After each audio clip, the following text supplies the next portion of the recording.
tardes, tiempo de entrevista ya aquí en Canarias al Día, en Mírame Televisión. Hoy paramos en la isla de Lanzarote y lo hacemos en el municipio de Teguise para hablar de la actualidad de este municipio tan importante para el desarrollo económico de la isla de Lanzarote, que a su vez, sin duda, tiene todas las miradas puestas en este momento, sobre todo por cómo va a afrontar su futuro, un futuro que está muy marcado al sector turístico. Pero hay muchos asuntos que vamos a tratar de la actualidad del municipio de Teguise y lo vamos a hacer con el portavoz del Partido Socialista, Marcos Vergás, que también es diputado autonómico. Marcos, muy buenas tardes, bienvenido. Muchas gracias por abrirme las puertas de Mírame Televisión y por esa entradilla generosa, hablando de un gran municipio como es Teguise y una gran isla como Lanzarote. Sí, un municipio importante, una isla importante, como digo, para el desarrollo económico, porque al final yo creo que es espejo de muchas realidades que se están dando ahora mismo y muchos debates sociales que se están abriendo. Pero vamos a empezar, si le parece, por lo que ocurría en las pasadas elecciones de mayo, porque después de muchos años, casi 40 años, el Partido Socialista volvía a ganar unas elecciones en Teguise, lo hacía usted. Sin embargo, eso no le permitió gobernar, y eso que venía incluso después de acabar con dos mayorías absolutas del hoy presidente del Cabildo, Osvaldo Betancor. ¿Se esperaba ese resultado? ¿Por qué cree que se dio? Pues sí, me lo esperaba. No voy a ejercer de falsa modestia, porque el trabajo que hizo el Grupo Socialista en el Ayuntamiento durante los 4 años previos fue un trabajo riguroso, fue un trabajo serio, pero también fue un trabajo muy cercano a las necesidades del vecino y la vecina, y desde luego esperábamos unos resultados estupendos, como así conseguimos, porque después de 40 años, en el año 83 ganamos las elecciones, las primeras elecciones democráticas a los ayuntamientos, pero es que en el año 2023, 40 años después, volvimos a conseguirlo, sacando 8 concejales, aumentando nuestros apoyos populares hasta casi 3.000 votos y penalizando, y he de señalarlo, la ciudadanía, pues la no gestión, en este caso, de Coalición Canaria, que tenía mayoría absoluta hasta la anterior elección o cita con las urnas, y sin embargo en esta ocasión pues perdió 4 concejales y 1.200 votos. Pero es curioso, Marcos, perdón que le interrumpa, porque pierde 4 concejales, 1.200 votos Coalición Canaria, pierde por tanto, por supuesto, esa mayoría absoluta. Sin embargo, Osvaldo Betancor se presenta al Cabildo y le gana, por poco, pero le gana las elecciones a Dolores Corujo. ¿Cómo explica esas contradicciones? Es decir, al final es verdad que Osvaldo no se presentó en Teguise, pero lo que se estaba valorando, entiendo que era su gestión anterior, que sí que se premió de cara al Cabildo. Bueno, la política tiene estas cuestiones, a veces inexplicable, ¿no? Desde luego estamos hablando de un rival políticamente pues notable, y debo de subrayarlo, pero al cual ya conseguimos, en la primera vez que pudimos confrontar políticamente, pues acortar la distancia. De hecho, nosotros teníamos 3 concejales inicialmente y pasamos a 7, ellos tenían 12, bajaron a 11, y en esta segunda ocasión, en la que es verdad que el candidato no era Osvaldo Betancor, sino que era una de sus pupilas, en este caso Olivia Duque, pues mermaron sus apoyos populares, bajando en 4 concejales, perdiendo 1.200 votos, y nosotros incrementando en un concejal más y 600 votos más. Desde luego, yo lo que sí estoy convencido es que las elecciones no las perdió Coalición Canaria, y sí las ganó el Partido Socialista, porque además puedo presumir de una oposición, y así se los digo a los compañeros que me acompañan en el grupo municipal, seria, rigurosa, sin faltar a la verdad, también constructiva, propositiva. De hecho, en el anterior mandato presentamos, David, más de 150 iniciativas en positivo para tratar de paliar la falta de ideas de un gobierno que ya estaba desgastado en el anterior mandato y que así pues se acreditó en las urnas con una pérdida muy importante de apoyo por parte de ellos y de suma de apoyos por parte del Partido Socialista. En cualquier caso, esa victoria electoral no les sirvió para conseguir la alcaldía, porque al final ese acuerdo de gobierno entre Coalición Canaria, Partido Popular y Vox consiguió una mayoría alternativa a la que podía haber formado el Partido Socialista. Nosotros le preguntábamos a Fernando Clavijo, el presidente de Canarias y secretario general de Coalición Canaria, por ese acuerdo con Vox en Teguise, teniendo en cuenta que era una de las líneas rojas que habían marcado antes de los comicios la propia formación nacionalista. Nos gustaría que viera la respuesta que dio Fernando Clavijo aquí en Mírame Televisión. En el caso de Teguise, semanas después no se firmó, se hizo un acuerdo con el Partido Popular, y lo que hizo la alcaldesa fue invitar al resto de las fuerzas políticas a incorporarse al gobierno, en un gobierno de concentración. Con lo cual nosotros ahora mismo no tenemos ningún pacto con Vox. El Partido Socialista tiene bastantes pactos por la geografía nacional, ¿no? ¿Gobiernan con Vox en Teguise, sí o no? Sí, gobernamos, pero no hemos firmado un pacto, son cosas distintas. Una cosa es que tú quieras invitar, también te puedo poner el ejemplo de La Laguna, donde Vox está liberado. O sea, una cosa es firmar un pacto, y cuando yo digo firmar un pacto es comprometerte con determinadas líneas y acciones políticas que esa fuerza defiende, y Vox está las antípodas de lo que nosotros representamos.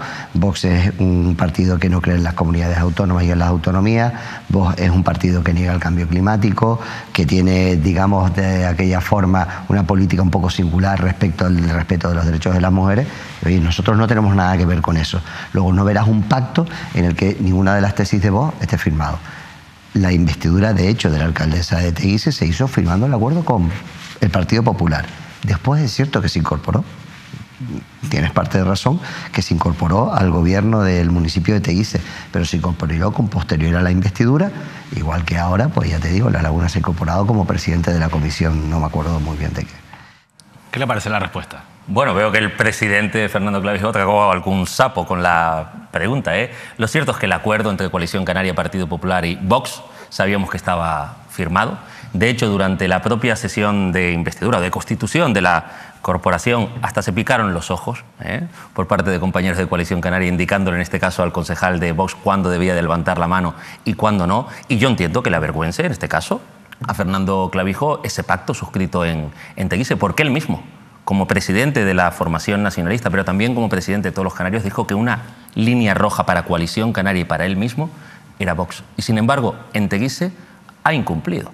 Y ojo, que yo le digo como ganador de las elecciones, que es un pacto legítimo. Oye, tienen mayoría absoluta, se invistió en este caso a la compañera Olivia como alcaldesa, pero desde luego lo que no puede es tratar de tomarnos por tontos con unas explicaciones muy alejadas de la realidad. Están formando gobierno, Coalición Canaria con Partido Popular y Vox en Teguise, y desde luego las líneas rojas que fijó el propio Fernando Clavijo se las saltaron. El primer gran examen de ese gobierno llegó con los últimos presupuestos municipales, que además era un reto para el municipio aprobar esos presupuestos, que incluso con respecto a los de 2022, que eran los últimos aprobados, aumentaba en torno a 6 millones de euros el presupuesto. Sin embargo, ustedes han sido bastante críticos, consideran que no son ambiciosos y que faltan inversiones importantes. ¿Cómo es posible que un presupuesto que aumenta su cuantía pues quede, en este caso, huérfano de inversiones importantes que demanda el Partido Socialista? Pues un ejemplo más de la falta de liderazgo que tiene en este caso el tripartito que gobierna Teguise. Es un sinsentido que llegando el presupuesto a casi 40 millones de euros, más de 6 millones de euros, como bien apuntaba, sin embargo, el capítulo de inversiones, el capítulo para mejorar las condiciones de vida de todos los vecinos y vecinas, con obras en materia pues, deportiva, en materia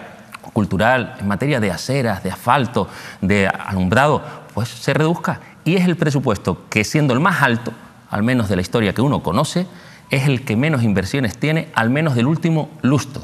En un sinsentido y además en una prueba palmaria de que no tienen ideas, de que no tienen hoja de rumbo para los próximos años en el municipio de Teguise. Nosotros les proponemos iniciativas, les proponemos mejoras en los presupuestos, sin embargo, la reacción que tuvieron fue el rechazo a todas y cada una de las alegaciones y propuestas que desde el Partido Socialista hicimos para mejorar el capítulo de inversiones y para mejorar en definitiva las condiciones de vida de los ciudadanos. Usted insiste mucho en una cuestión que me gustaría tratar, que es la necesaria modernización de Costa Teguise. Al final el municipio turísticamente es un municipio boyante, es un municipio fuerte, pero necesita también rehabilitar sus infraestructuras. Sin embargo, estamos en un momento de un debate social intenso porque el propio Cabildo de Tenerife, del que usted fue consejero, decidió iniciar los trámites para declarar la isla turísticamente saturada. No sé en qué situación se encuentra ahora con el cambio de gobierno esa declaración, pero me gustaría saber cuál, en su opinión, cuál cree que tiene que ser el papel de Teguise, de Costa Teguise en concreto también, y de la isla en general, en esta transformación turística que está viviendo Canarias. Costa Teguise tiene que seguir siendo el motor económico del municipio. Es la localidad donde más vecinos viven, más de 9.000 vecinos, pero también la principal localidad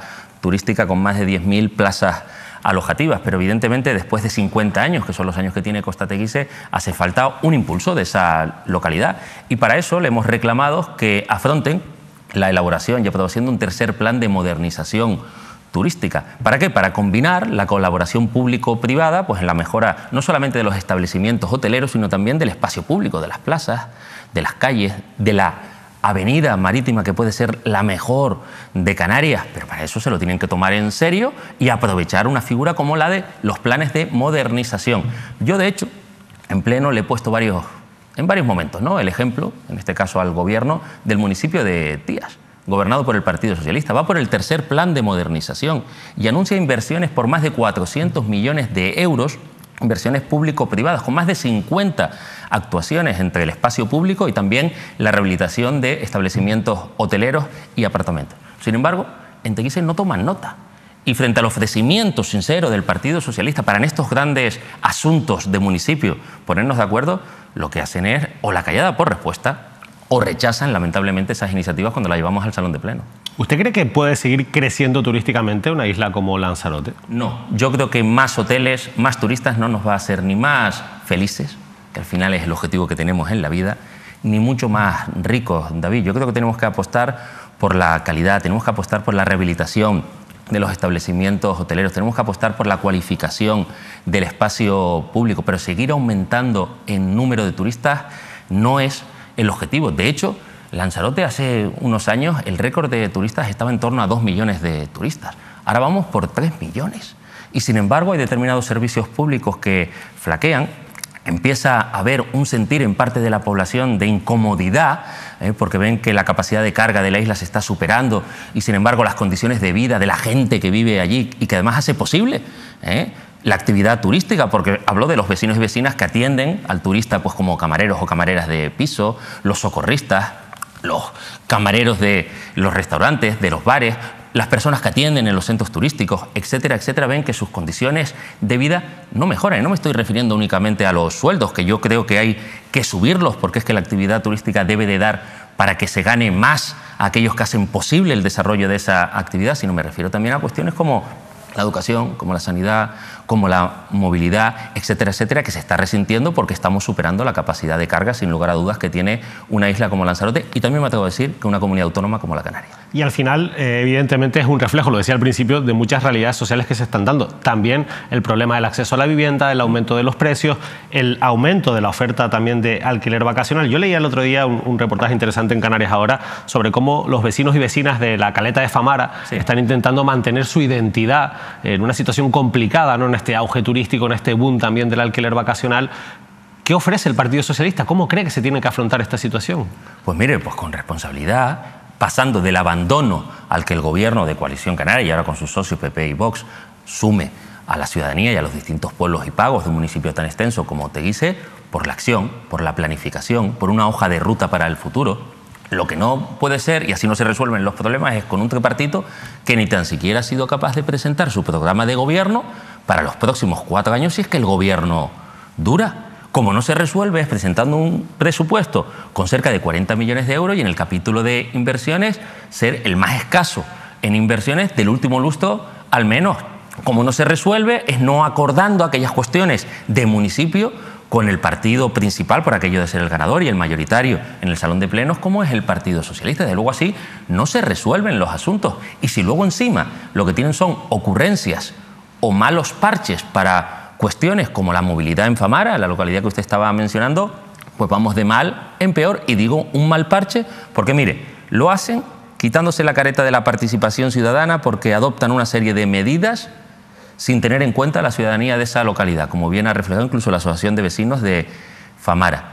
Y digo mal parche porque es que además, en lugar de ir en sintonía con lo que los tiempos marcan, meten más coches a la entrada a esa localidad que es la entrada al paraíso, porque es una localidad extraordinariamente bonita, entrañable, Por lo tanto, se equivocan en las recetas que emplean y utilizan, le digo, malas formas y mal fondo en las decisiones que están tomando. Al final hay instrumentos para... Yo quiero insistir mucho en el problema del acceso a la vivienda, ¿no? Y de esa competencia que se produce con el alquiler vacacional, que genera una tensión y un aumento de los precios. Usted, que es diputado autonómico, al fin y al cabo, bueno, desde el Parlamento de Canarias se ha anunciado, desde el gobierno autonómico, la tramitación de una nueva regulación del alquiler vacacional. Me gustaría saber por dónde cree que tienen que ir los tiros en ese sentido y si también, por otro lado, aprovechando la ley de vivienda estatal, el ayuntamiento tiene herramientas para poner en marcha algunas figuras como las que hemos visto, la de declarar zona tensionada u otras que permite esta ley, para poder ponerle remedio a ese aumento del alquiler y de los precios. Pues mire, el Estado ha ofrecido a través de la ley de vivienda una herramienta para que los ayuntamientos que consideren que los alquileres y sus precios están disparatados, pues acojan a la figura de zona tensionada para que luego la comunidad autónoma también haga sus deberes, los propios que establece la propia ley. Sin embargo, el municipio en el que vivo no solamente no ha hecho uso de esa herramienta, sino que, por ejemplo, no ha cedido suelo a la comunidad autónoma para la construcción de vivienda pública, no tiene ni tan siquiera constituido el patrimonio público del suelo que es un mandato de la propia ley del suelo, la 4/2017, si no recuerdo mal, y por lo tanto son muchos los deberes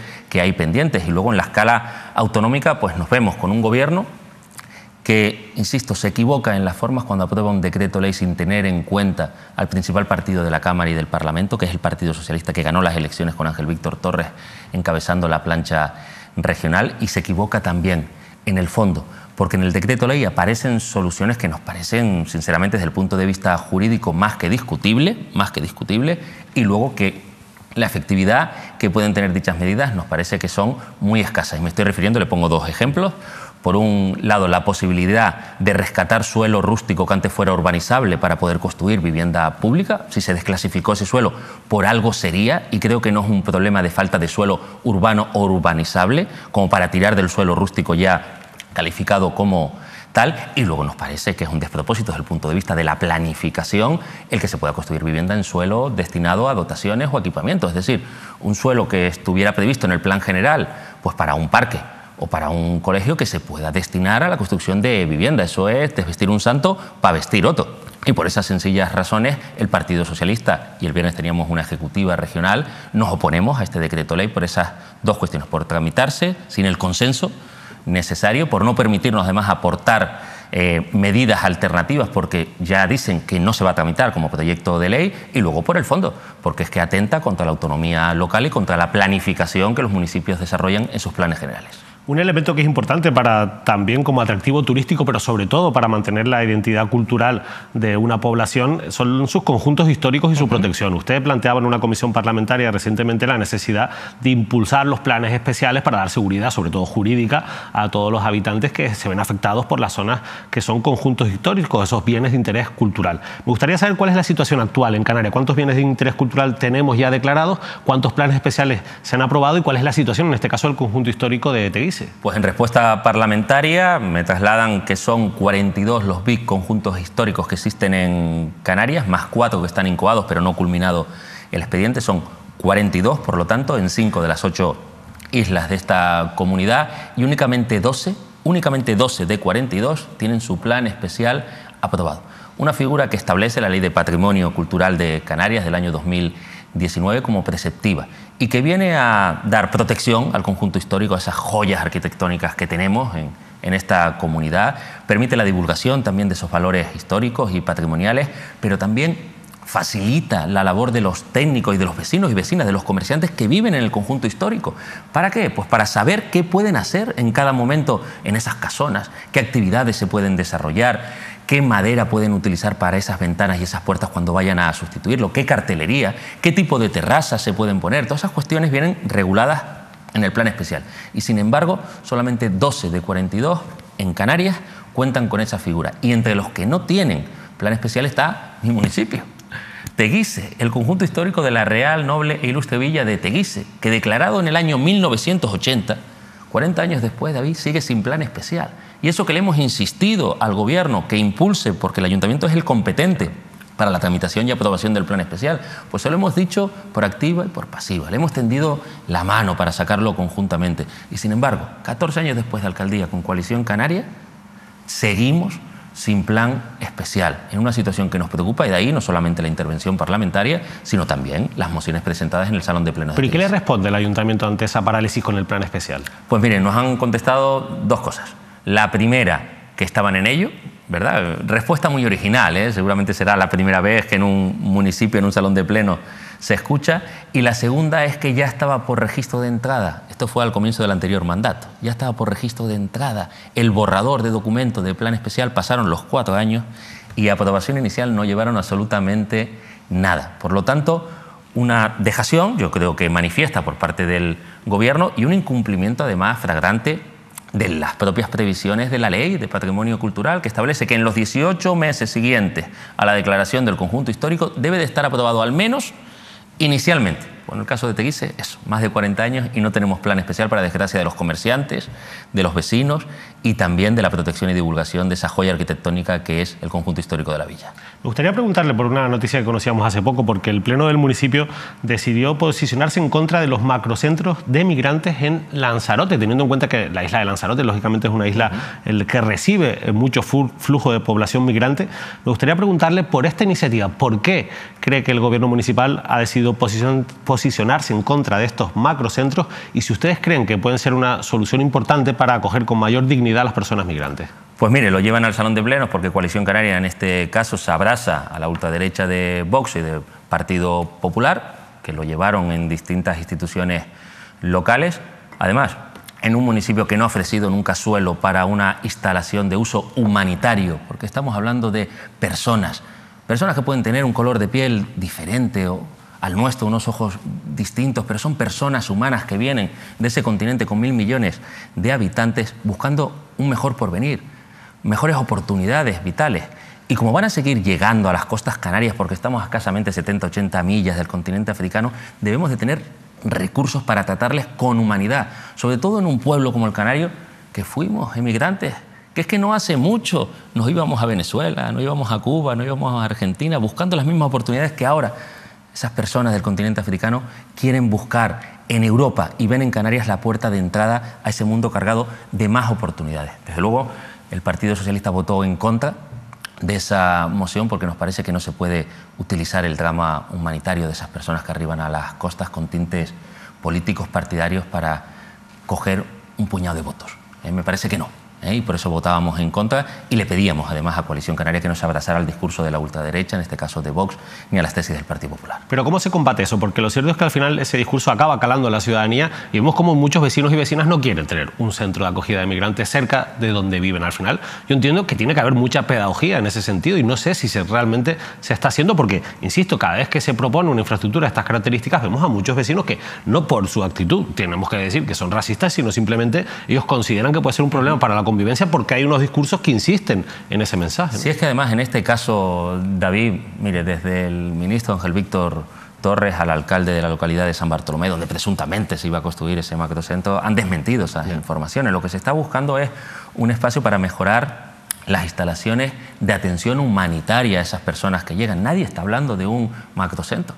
Y ahí empezaron a hablar de no sé cuántos metros cuadrados, de que si era para 1.000, 2.000, 3.000 personas, en algo que se ha desmentido. Desde luego lo que hay detrás de ello por parte de estas dos formaciones políticas, y lamentablemente se ha sumado Coalición Canaria, es el ánimo de enervar los ánimos, es el ánimo de confundir a la población y lo peor de todo, es únicamente por un puñado de votos. Porque esta tierra, la Canaria y también la isla de Lanzarote, sabe lo que es emigrar, David. No van a calar ese tipo de mensajes. Y lo que tienen que hacer es escuchar bien las declaraciones que se han hecho desde el ayuntamiento y desde el propio ministerio y no confundir a la ciudadanía, porque nos estaremos dando un tiro en el pie, con perdón de la expresión, porque los canarios no somos así.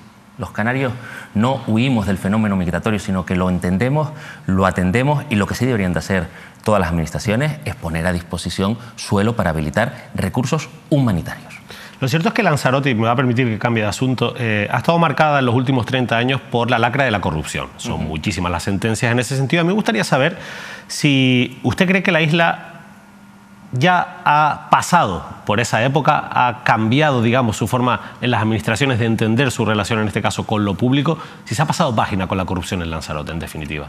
Mire, yo tengo la confianza de que sí, de que hemos pasado una larga travesía con casos de corrupción que han sido enjuiciados y condenados por parte de la justicia. Creo además que la corrupción es una lacra, que todos podemos tener algún indeseable en nuestra formación política que abuse de lo público para enriquecerse y que lo que marca la diferencia es cómo reaccionamos precisamente frente a esa lacra llamada corrupción. El Partido Socialista lo tuvo claro, por ejemplo, en la isla de Lanzarote. Y en su momento, cuando se destaparon importantes casos de corrupción, como el caso Unión, el caso Jable, rompimos un pacto de gobierno que teníamos en aquel entonces y nos fuimos a la oposición. Asumimos que, aunque nos costara ir a la oposición, teníamos que lanzar un mensaje claro y contundente frente a determinados comportamientos que menoscaban la credibilidad en lo público, que merman recursos de todos los ciudadanos para que alguien se lo embolsille y se lo lleve para su casa. Y lo hicimos. Y quiero pensar que esas condenas importantes que han habido durante los últimos años es un mensaje para que no se repita ni un episodio más, sea en la isla de Lanzarote o sea en cualquier otro lugar de la geografía española. Lo cierto es que la última condena de ese caso Hable, derivado del caso Unión, ha acabado con una sentencia de 10 años y medio de cárcel para la exalcaldesa de Arrecife, Isabel Denis. Yo quería preguntarle, porque usted fue en su primera etapa política concejal del Ayuntamiento de Arrecife, si en aquella época se respiraba esa corrupción que ahora se ha condenado, cuando usted estaba allí, al final era concejal del Partido Socialista en la oposición, ¿no? Sí, estuve 7 u 8 meses como concejal, no Sí, en la oposición, en labores de gobierno. Fue el siguiente gobierno. Labores de gobierno, tiene razón. Estando nosotros en el gobierno fue luego cuando se destapó, digamos, esos casos de corrupción. Desde luego era un ayuntamiento, yo le hablo por la experiencia escasa que tuve esos 7 u 8 meses, era un ayuntamiento en el que se notaba que las cosas no funcionaban bien. Se notaba que habían cosas raras. Evidentemente, conocimiento no pude tener porque si no, como responsable público sé cuál es mi obligación. Y la obligación como responsable público es acudir a la justicia si tienes conocimiento de algún acto delictivo, de algún acto en el cual alguno se esté lucrando de los impuestos que pagan todos los vecinos, en aquel entonces del Ayuntamiento de Arrecife, pero de cualquier lugar de la geografía nacional, con el sudor de su frente. Pero desde luego sí se notaba que el ayuntamiento no funcionaba y luego, a raíz de las investigaciones, de los casos y de las condenas, uno llegó a entender por qué determinadas cosas funcionaban tan mal. Bueno, lo importante es que se haya pasado página, como decía usted, pero lo cierto es que, como hablaba también, la corrupción al final afecta a todos los partidos políticos y usted, que es diputado autonómico, va a tener que estar pendiente, por tanto, entiendo, de esa comisión parlamentaria que han solicitado Coalición Canaria y Partido Popular por el llamado caso Koldo y su vinculación con Canarias, o la compra en torno a 13 millones de euros de mascarillas de material sanitario a la trama del llamado caso Koldo por parte del gobierno autonómico, gestionado por el Partido Socialista en el pasado mandato. ¿Cuál es su posición personal y a nivel político sobre lo que ocurrió y lo que hemos ido sabiendo sobre este caso Koldo, el primer caso mascarillas y en general cómo se gestionó la pandemia aquí en Canarias? Hombre, yo tengo la confianza de que nuestro presidente y secretario general, Ángel Víctor Torres, es un hombre recto, honesto, y que hizo las cosas bien. Y yo creo que afortunadamente nadie duda ni de esa honestidad ni de esa rectitud por parte del que fuera presidente de todos los canarios y hoy ministro. Y desde luego me sumo a las condenas de todo comportamiento que pase por meter la mano en la caja de las galletas, en los recursos públicos que pagan los ciudadanos con el trabajo y el sudor de su frente. Pero lamentablemente siempre puede aparecer algún indeseable. Yo lo que quiero es un partido, y en este caso el Partido Socialista lo ha hecho, que no solamente condene, sino que tome decisiones cuando aparece un comportamiento pues corrupto. Y yo creo que el Partido Socialista ha dado muestras sobradas de que actúa con prontitud, no solamente frente a comportamientos delictivos, si así lo determina la justicia después, sino frente a comportamientos que no son ejemplares. Y, por ejemplo, respecto del caso Koldo, se han adoptado medidas respecto del que fuera secretario de organización del partido a nivel nacional, pero también ministro, por comportamientos no ejemplares, porque no está siendo ni tan siquiera investigado Ábalos. Y, sin embargo, se han adoptado medidas. Pero es que este partido también estableció un código ético que suscribimos todos los responsables públicos del partido y al cual nos sometemos. Pero es que además establecimos que si hay una apertura de juicio oral, su acta la deja. Por lo tanto, hemos sabido reaccionar cuando se da un caso de corrupción. Lamentablemente hay otros partidos políticos que no actúan de esa manera. Y mire, hemos pasado de Luis C. Fuerte, de Mariano Rajoy a Bárcenas, de proteger a los suyos en aquellos casos de corrupción como la Gürtel, como Kitchen, como Leso, etcétera, ahora un partido socialista que pide responsabilidades políticas por comportamientos poco ejemplares de los suyos.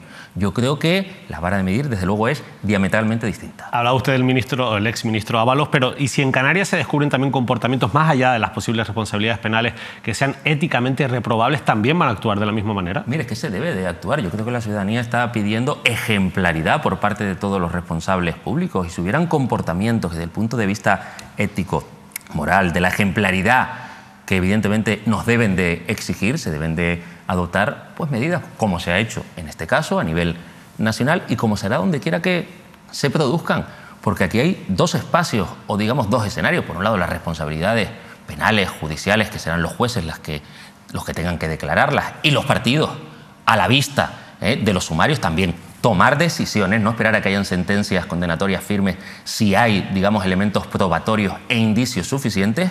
Pero por otro lado también, cuando hay comportamientos que sin ser delictivos no son ejemplares. Y yo creo que el Partido Socialista está dando pruebas palmarias de que así lo vamos a hacer, tanto en un plano, en una situación, como en otra. Pues Marcos Vergás, la verdad es que ha sido un placer poder tener esta conversación y hablar de la actualidad de una isla tan importante, como decíamos, como es Lanzarote y, por supuesto, de su municipio, de Teguise. Pues muchas gracias por traer Teguise y Lanzarote al plató de Mírame Televisión. Espero que sea la primera de otras ocasiones y a disposición de usted y de los medios de comunicación para abordar la actualidad de mi municipio, de la isla y de Canarias. Pues muchas gracias. La verdad es que ha sido un placer porque al final estamos muy preocupados, como ustedes saben, de lo que ocurre en islas tan importantes, islas que no son capitalinas, pero que después son fundamentales para el desarrollo económico de Canarias. Hablamos de Lanzarote, de Fuerteventura, pero también aquí en esta casa saben que damos visibilidad a toda la actualidad del resto de islas, por supuesto centrándonos también en lo que ocurre en las dos islas capitalinas. Hoy hemos hablado con Marcos Vergás, portavoz del Partido Socialista en Teguise, y seguiremos analizando la actualidad de Canarias en los próximos días. Que pasen una feliz noche.